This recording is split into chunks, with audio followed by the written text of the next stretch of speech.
Well, hey guys, welcome back to the podcast. So many of you guys have been asking my thoughts on coffee. I have a great blog article on coffee, but I also wanted to bring an expert on so we can have a great discussion on coffee. I really think coffee is one of the best things you can use. However, if you're drinking conventional coffee, you are going to learn how toxic and damaging and inflammatory that can be for your body. I do not recommend your conventional coffee for a number of reasons. We're going to go through that there, but there are special brands of coffee, and one that I've really looked at in detail that I personally use called Lifeboost Coffee. And I brought on our guest, Dr. Charles Livingston, and he's a board certified chiropractic physician, a certified wellness practitioner, and nutrition expert.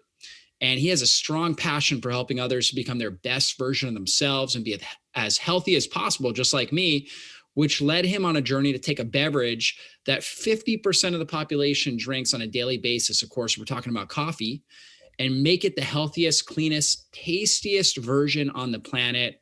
And from that, Lifeboost Coffee was born. Lifeboost Coffee has really grown because of, anytime a business really grows. In fact, it hit number 271 on the Inc. 5000 for the 5,000 fastest growing companies in the US. And so anytime a company does that, especially like a nutrition product, it's because people are sharing it. People are telling, their repeat customers, they're telling their family and their friends. And, again, this is the coffee that I drink. And that's why I'm excited to bring Dr. Charles on the podcast. So Dr. Charles, welcome. Thanks, Doc. Appreciate it. Thanks for having me. Yeah, absolutely. So how did you get into coffee to begin with? I did not drink coffee until I was in my mid-30s, really. Mm-hmm. Yeah. And I started like probably a lot of people started. It was drinking the foofy drinks at Starbucks, super hyped up sugar lattes and, frappuccinos and all that. That was my introduction to coffee. And slowly, I became aware of, the health benefits of coffee, and slowly became aware of, how, obviously the energy boost, the brain boost you get from it. And from there, I started to do my research and dig deeper and realize, wow, coffee there's a lot of chemicals in coffee if you're not drinking, organic. And then the problem with some of the organics is, the flavor profile for some reason wasn't as good as, that's kind of what you always hear in the industry, is it doesn't taste as good as conventional coffee for some reason.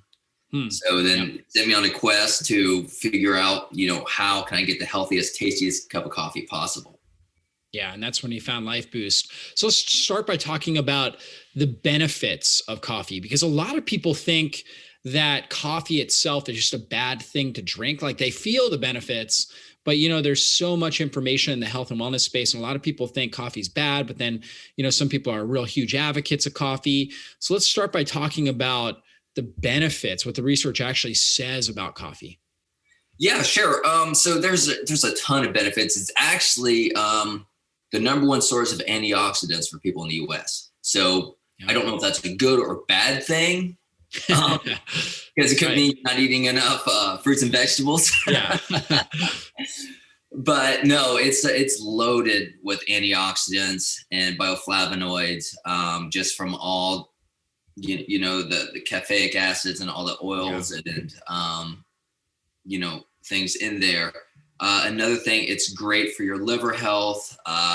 There's a lot of research that shows on, people who drink coffee, reduced risk of different types of cancers. Yeah. They've shown through research, there's anti-aging effects. It can fight against depression. Obviously you get the boost with your energy boost and your brain boost from it. They've shown how it helps with Alzheimer's disease. I mean, there's all kinds of benefits. But just like anything else, too much of a good thing is bad. And then, caffeine is a drug, and too much of that is also bad for you, right? So it's a balance. So one of the things I will tell you is if you're looking like to balance the health benefits versus, having too much coffee, you're looking between 3 to 5 cups a day, depending on the person, right? And also, how fatigued their adrenals are. You can play those things into, you're a functional med doctor. Yep. Yeah, absolutely. I mean, everybody has a different caffeine tolerance, right? So I think that's a big factor with it. Some people are fast metabolizers of caffeine. Other people are slow metabolizers. Sometimes the slow metabolizers notice a little bit more anxiety, jitteriness, things like that.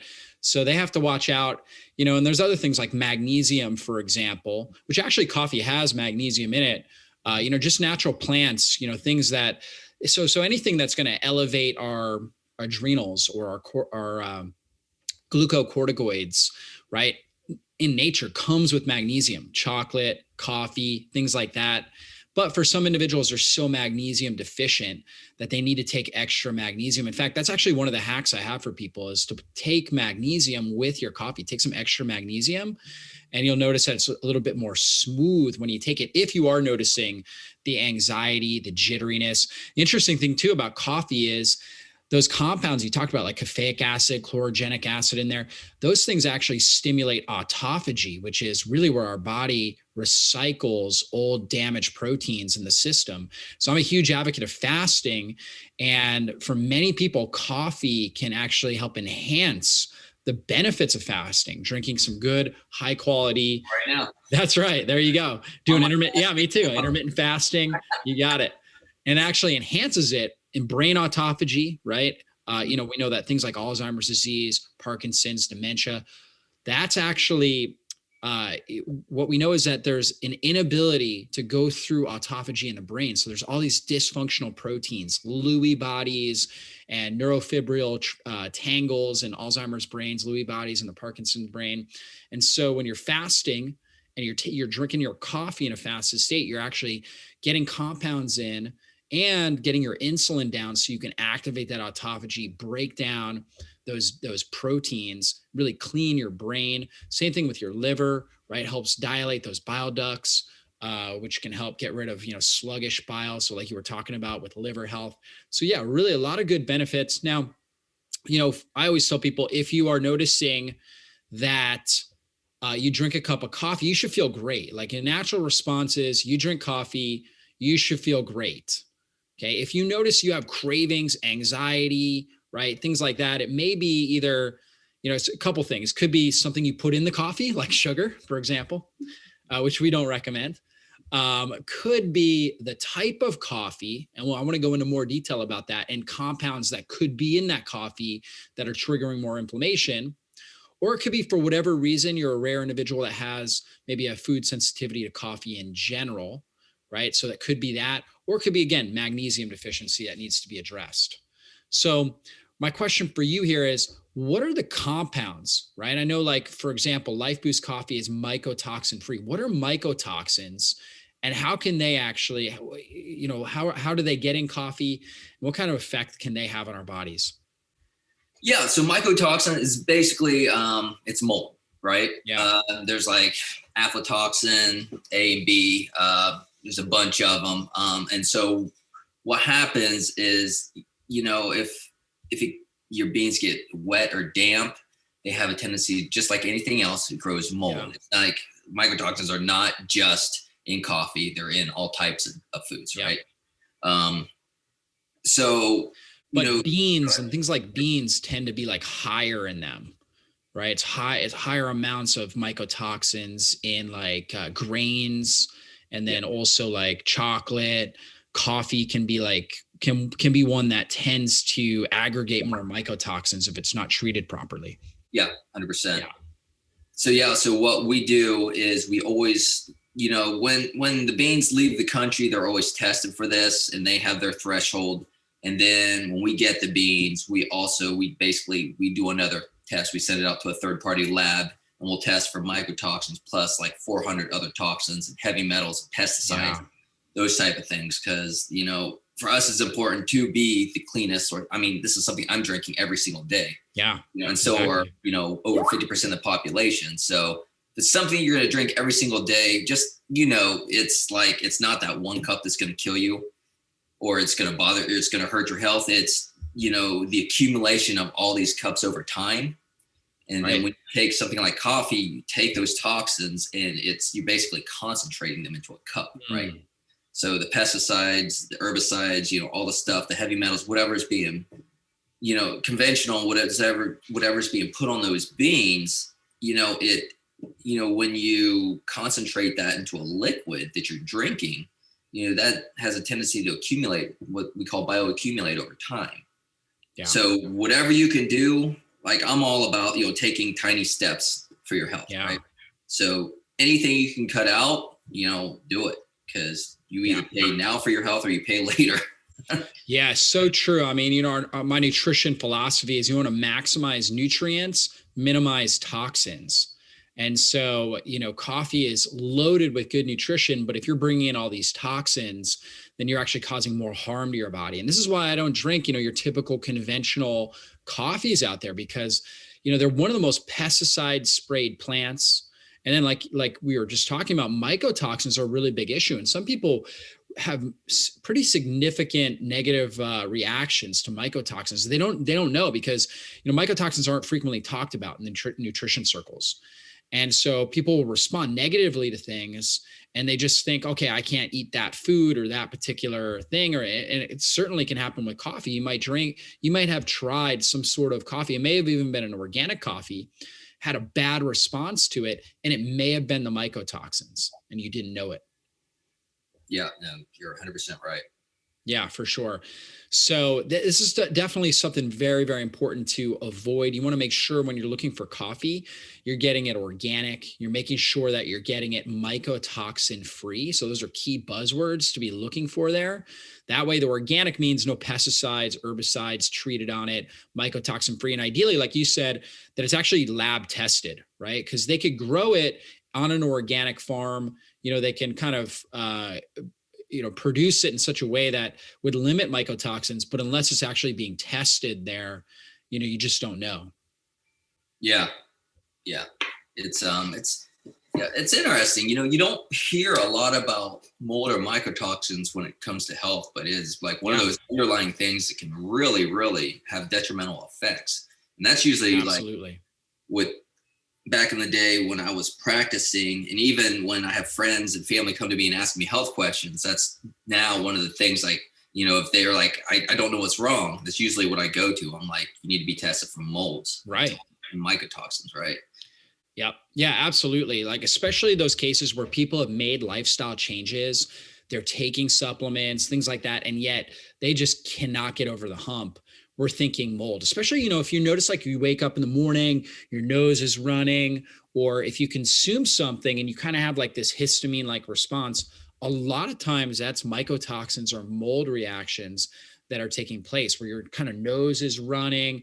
You might feel like just almost like a little bit swollen, different issues like that, brain fog, headaches. These are all really common reactions there. And there's actually a lab test that my team will run on people, my health coaching team, called an organic acid test, a urine test. Yeah. And actually we see oftentimes mycotoxins on there. Sometimes we'll run a full mycotoxin panel and we see so many people high in mycotoxin, like very high mycotoxin levels. So, this is definitely an important consideration you've got to take when it comes to your health. Now, when I think about coffee also, a lot of people get acid reflux, right? Drinking coffee. What have you seen with that? And I know that, you with Lifeboost, you really tried to create a coffee that would not have a reaction like that. Yeah. So that's a great question. And that was something that we just discovered haphazardly, right at the beginning of the company. We just keep getting these testimonials in about our coffee saying, I can actually drink this. It doesn't hurt my stomach. And so after, several dozen came in, I'm like, there's probably something to this. So we go in, we start exploring like the process, like Lifeboost, we've got like a 15-point process of, how we check coffee, like our procedure of like what makes a great coffee, a healthy coffee. Right. And one of the things, as we're developing this, one of the things we noticed was that because of the region that's grown in, it's high elevation grown, which one keeps mycotoxins off of it. That's interesting. It's because it's harder, the higher up you get, the less oxygen you get. Right. So it's harder for mold to grow. But then also because of that, another thing we do is we allow the coffee to mature fully.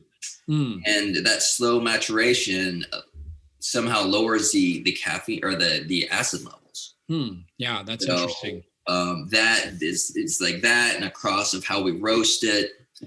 We pH test to make sure we're, I think we're like 30% above, conventional coffee and acidity, or we're lower in acidity, 30% of the other coffees, because we test all of our batches, just to make sure that, that's one of the things that's, super important now. It is like low acid, because I didn't realize until then that was such a problem, that people haven't been able to drink coffee for like 20 years.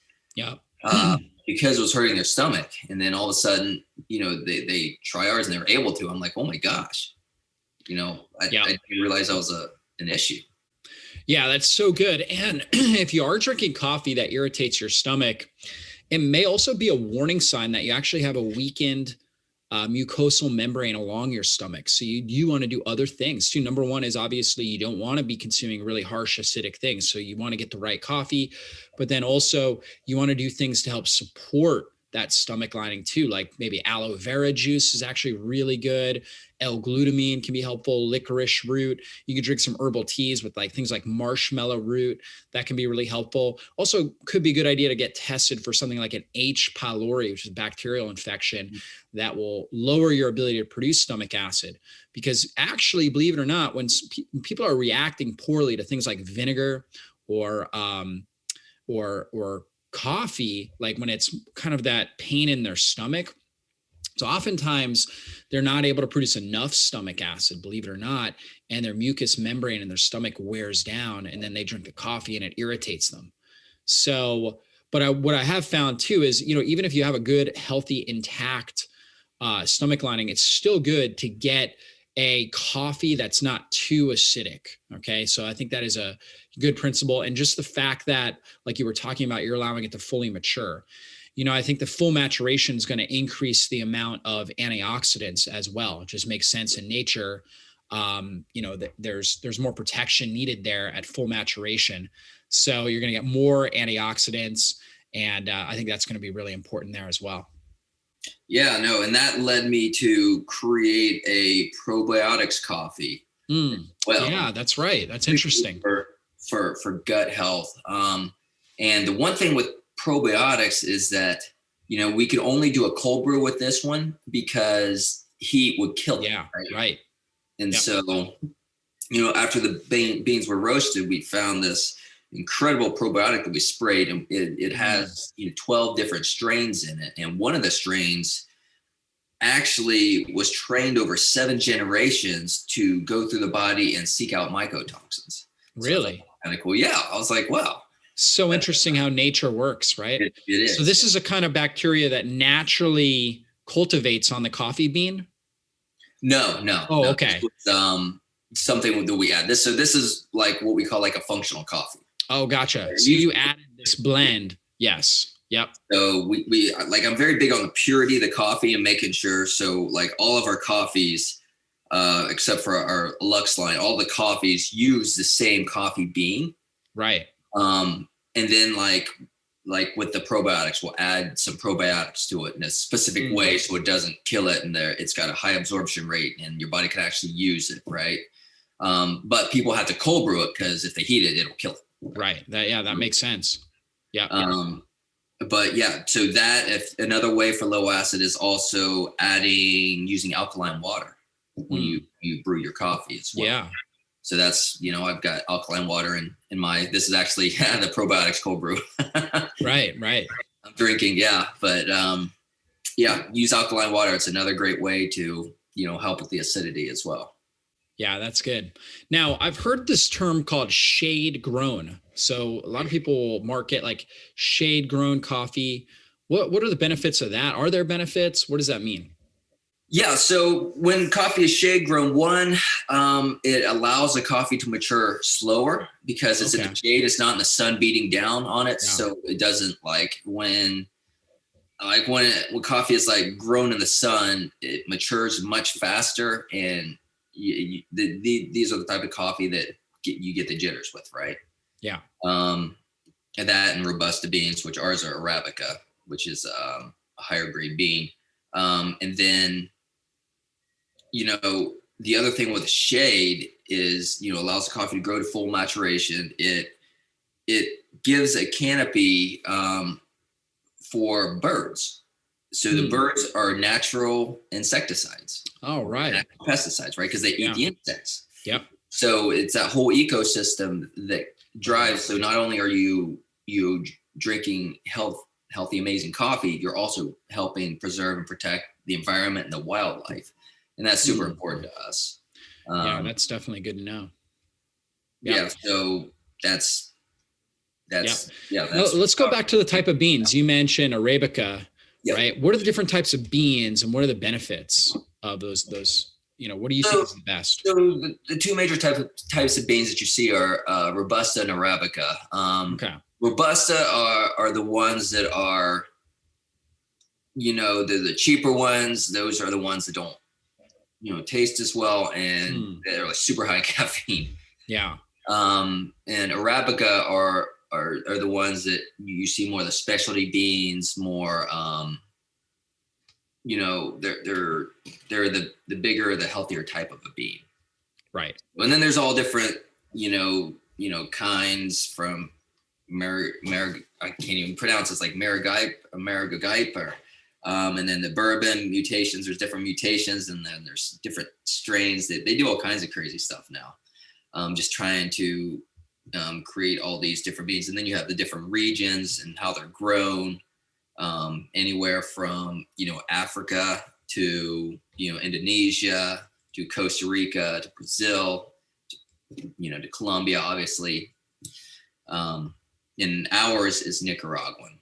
So we use small farms in Nicaragua that are close to reserves. So we try to get, as natural and healthy as possible on these small farms. Right. Yeah, absolutely. Yeah, because when you're using the big farms, they're typically doing things in a non-sustainable way and also using a lot of the chemicals. Yeah, well, I mean, this is like, it goes back to like the food supply. How do you provide the masses, right? Right. So you have a tendency to figure out ways to, obviously grow tons. And unfortunately, a lot of times they'll use the fertilizers and the pesticides and things like that. Yeah, absolutely. Now, what's the difference between like a dark roast, medium roast, light roast? How does that work? Yeah. So the roast is like how long you are basically roasting the beans. So a lighter roast. So the difference is the lighter roast, you're going to have a little bit more caffeine. You are going to have, you're going to be able to taste more of the flavors in the environment. Okay. So for instance, ours is grown around guava trees. So you'll have a little bit of a guava, essence in there. A medium roast is the best of both worlds. You've got, caffeine, and you've got, you kind of got more of the flavor of the environment, but also a little bit more richer, darker, chocolatey caramel taste that everybody loves with coffee, right? And then a dark roast is going to be, a little bit lower in caffeine because you're roasting it longer, but you get that rich, deep, dark, chocolatey, caramely taste of coffee. So it just depends on what you like. And I drink, from my company, I'm always rotating them, just trying to taste different flavors. Yeah. One, because I just, for me, it's like quality control, me going, through everything and making sure everything tastes amazing. And two, I just like the variety. Right. And then you can get like espresso is just an even darker version. Okay. Now, espresso typically has more caffeine. Is that correct? Yes, but that's due to how it's when you make it. So you're pressurizing it, right? Okay. You're pushing it through with a smaller amount. So it's like, it's extraction. It's more concentrated. Extraction. Yeah. Right. Yeah, that makes sense. Kind of like you, I really didn't get into coffee. In fact, I really only started drinking it recently. My wife was a big big coffee fan. And so, after marrying her and having kids, I started drinking it because it smelled so good in the house. And I was like, man, that smells so good. I've got to have some of that. Yeah, it's one of the best smells ever in the house. Yeah, exactly. I love putting it in my car because I'll take some to friends and stuff. Yeah. And like instantly the car just smells like coffee. You're like, man, this is great. Right. Yeah, no, exactly. So now my wife's got a coffee maker. She'll make espresso from time to time. She'll do all the different types. So she's more of a coffee connoisseur. For me, I'm learning here as I'm going. I'm like, what's the difference between these roasts? What's an espresso? So this is good. I know the health benefits, but not all the specialty types. So it's good stuff. Now, what is your favorite type of coffee?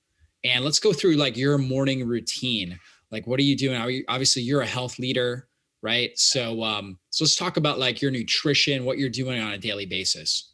Yeah, sure. So every morning I usually, when I wake up, I'll drink like either kombucha or greens powder. That's the first thing I do when I get up. Right. And then, I was doing modified citrus pectin in the morning. Yep. For detox. For detox. I ran out. I have to get more. But I do that. Then I do either a greens or a kombucha, just for overall health and gut health. And then from there, usually that would be like at 10 o'clock is when I would drink my coffee. So I fast until like 1. The coffee, I do what they call like a coffee fast. So it's the coffee, I put collagen and MCT oil in it. Yep. Just, for that instant energy boost. And, for sure. All the anti-aging effects. And we created our own anti-aging creamer, which has got, we did a powdered MCT and a grass-fed collagen. Yep.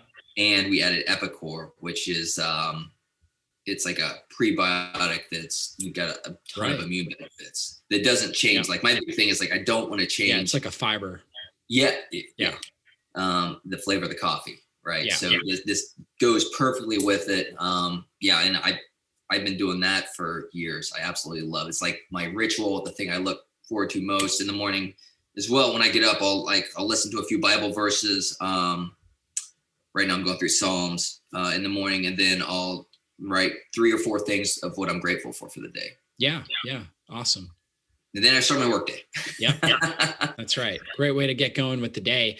And I just want to touch on that too. Actually, believe it or not, waiting about 2 hours after you get up to drink coffee is actually, you're going to get more of a brain benefit that way, because when you wake up in the morning, your cortisol, typically it should be, if you're healthy, it should be at its highest, right? It's like kind of high, and then it starts to gradually drop. And about 2 or 3 hours after you wake up, it starts, it's lower. And so that's actually a great time to drink the coffee to get you kind of that natural boost right at that point. And it'll be more sustainable. Otherwise, you kind of waste your naturally higher cortisol levels in the morning, because you're throwing the coffee on top. So I actually always wait about 1.5 hours to 2 hours after I wake up before I drink coffee. I usually drink 2 big glasses of herbal tea, different types of herbal teas, because I love the warm beverage, Yes.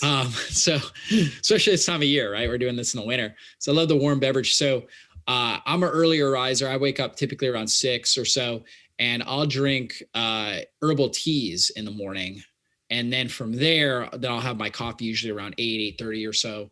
And it's great. It's much more sustainable. And so it's a great habit to get into. And then also, adding like some MCT oil in there, great for helping boost up ketones. And that will also help you be able to fast longer. So you get the benefits of autophagy, of fat burning throughout the morning, blood sugar stabilization, all the brain benefits. So I really like that combo there. Now, what are you typically eating in your meals? What are your lunch, dinner? What does that typically look like? Right. So I used to do a ton of keto. Yeah. I was really heavy. I was keeping my carbs down to like, at one time it was like 25 grams or less a day. I never did any lower than that. And then I bumped it up to like 50 or less. But my wife is doing a fitness competition, And to make things easier, I just switched. She's doing a more of a macro balanced diet. So I added like rice and potatoes and things like that. I still try to avoid gluten as much as possible. The only dairy I really get is heavy whipping cream, but there's no lactose in that. So it doesn't really jack with my stomach. Yeah. And low protein as well, because a lot of people react poorly to casein. So Yep. So I prefer that over butter. And then, so like I'm eating like wild caught fish, chicken, grass-fed beef. Like we'll do rice, we'll do, potatoes or sweet potatoes, obviously vegetables. I mean, right now it's pretty much the same thing every day. When she's on that fitness competition, she's like being super strict on so we avoid going out with friends during this time, which is the sad part, but she's got a goal and I want to be able to support her on that. And that's great. What are your top 5 favorite foods that aren't healthy? They could be healthy or not healthy. Oh, top 5 favorite. Well, definitely pizza. That's one of our go-tos. Pizza, I have a huge sweet tooth, man. So like cookies and baked goods. So if I'm eating unhealthy, like the fall season when everything pumpkin spice comes out, when all the delicious Christmas cookies, all that's my window to splurge, right? And then at the end, I'm like, okay, I'm tired of this. I need to eat healthy again because I feel awful. Ice cream. I love ice cream. So any variations, like we'll do like, they have these amazing keto, I got it at Costco. They're like keto ice cream bars made from like, I think there's a little bit of dairy and coconut milk. But they are delicious. As much as I can, I'll do alternatives. Like right now, instead of cookies, I'm eating protein cookies. Right. Almost as good. I think Monk brand has got a monk great fruit or monk fruit. Monk fruit, and then there's this brand called, I think, Monk that makes great protein cookies or plant-based protein. Interesting. But they have a great like oatmeal spice one and a snickerdoodle one that's good. So I've been eating those. So I mean, I got a huge sweet tooth, so it's probably. Now let's talk about some healthy foods. What are some of your top healthy foods that you like? Oh yeah, a good grass-fed steak. Oh yeah, I love don't that. know if there's anything that beats that. Now I like scallops a lot. That's usually a go-to if we're going out. I'm looking for something that's not too heavy. That's somewhat clean. Especially when you're on keto, because you can have butter, right? So they taste those things in butter. Crab legs, obviously. Who doesn't like a good crab leg? And then, because I've eaten so healthy, when it comes to like healthy foods, I always, go back to some of the simplest things like rice. Like I love cilantro rice, things like Chipotle, that's Chipotle, one of my go-to places. If I'm looking for like healthy foods, I'll do you can do a bowl at Chipotle. Right. So that's one of my go-tos. Yep. Sounds good. All right. And so what are some of the testimonials you guys have heard since launching Lifeboost Coffee? Like, what have you been hearing from your customers? We get, all kinds of people are just saying how the coffee is so smooth and delicious and it's like the best coffee they've ever had.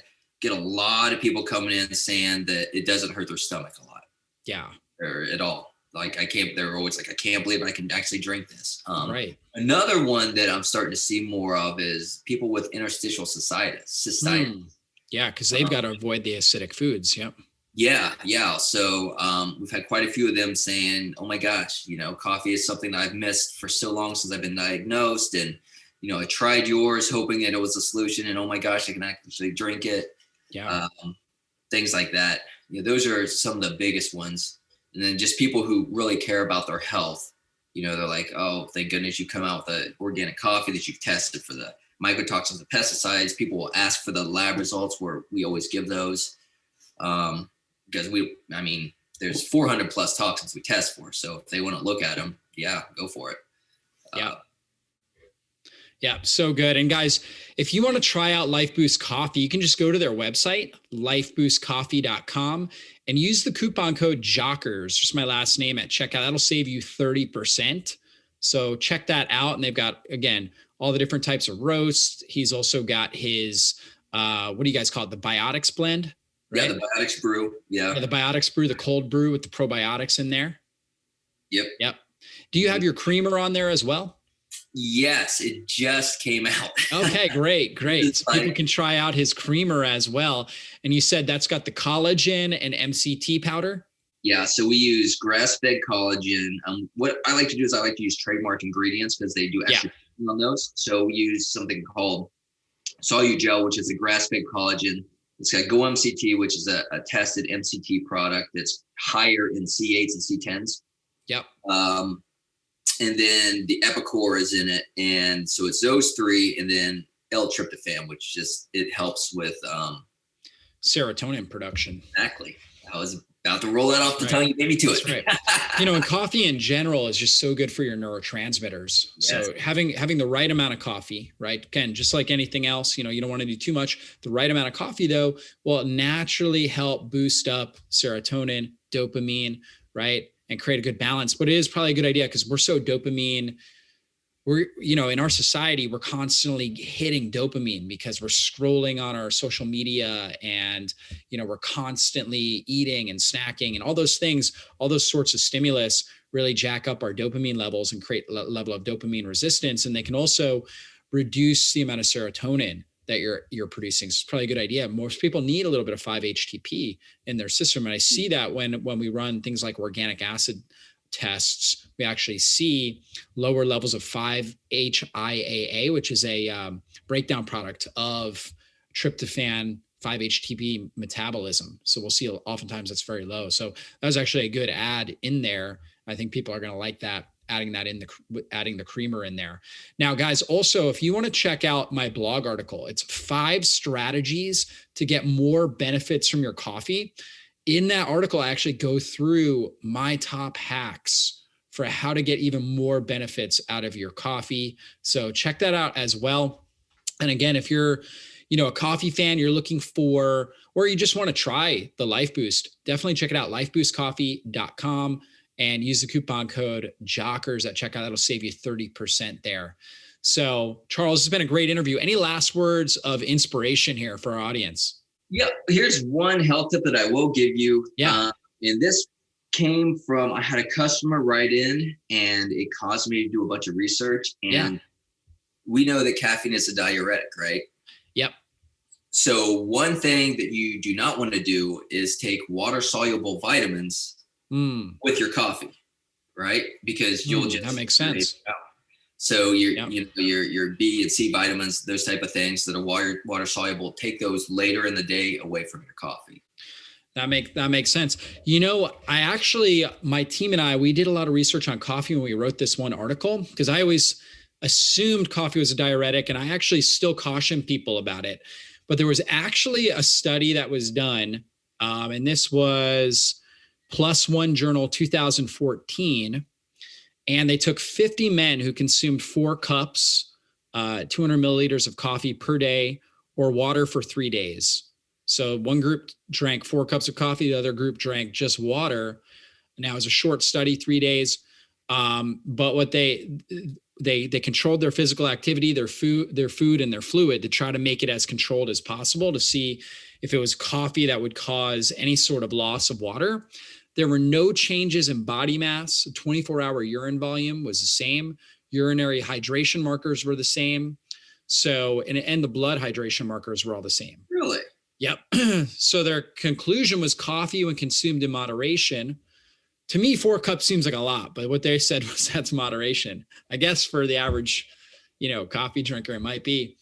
Provides similar hydrating qualities of water. While coffee may not be a strong diuretic, is what I caution people, I would still highly recommend hydrating well with pure water around your coffee intake for optimal health and performance. Oh, sure, yeah. So I actually go through that study in my article there, how to get 5 benefits. And I also like I'll have people just add like a little bit of salts in, because a lot of times when you are losing water, you can also lose electrolytes as well. And most people, if they're on a lower carb diet, you tend to, higher insulin levels cause you to retain sodium.